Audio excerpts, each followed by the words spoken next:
नमस्कार मित्रांनो, झगमगत्या विश्वात अशा अनेक अभिनेत्री आहेत ज्यांनी प्रोफेशनल आयुष्यात प्रचंड यश मिळवलं, पण खासगी आयुष्यात त्यांनी अनेक संकटांचा सामना केला. बॉलिवूडमध्ये यशाच्या शिखरावर पोहोचलेल्या आणि एक काळ गाजवलेल्या अभिनेत्री आता इंडस्ट्रीमधून गायब झाल्या आहेत. पण एका मराठमोळ्या अभिनेत्रीचं आयुष्य विवाहित दिग्दर्शकामुळे उद्ध्वस्त झालं. आज अभिनेत्री इंडस्ट्रीपासून दूर आहे, पण सोशल मीडियावर अभिनेत्री कायम सक्रिय आहे. सध्या ज्या अभिनेत्रीची चर्चा रंगली आहे ती दुसरी तिसरी कोणी नाही तर अभिनेत्री उर्मिला मातोंडकर आहे. बालकलाकार म्हणून उर्मिला हिने आयुष्याची सुरुवात केली. बॉलिवूडमध्ये पदार्पण केल्यानंतर तिने चाहत्यांच्या मनावर राज्य केलं आणि एक काळ गाजवला. पण एक दिवस असा आला जेव्हा कोणी उर्मिला हिला काम देखील देत नव्हतं.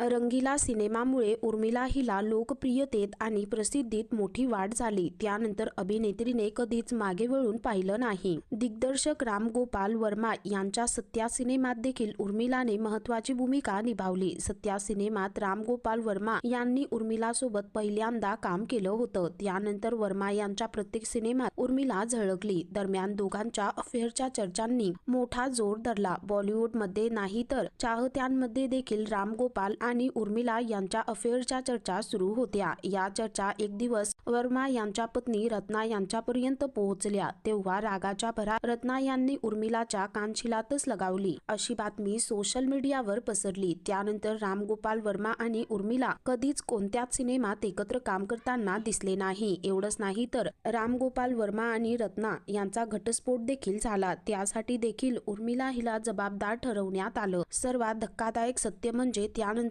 कोणत्याच दिग्दर्शकाने उर्मिला हिला कास्ट केलं नाही. तेव्हाच उर्मिला हिचं करिअर संपलं. तर मित्रांनो, या संदर्भामध्ये तुमची काय प्रतिक्रिया आहे खाली कमेंट करून नक्की कळवा.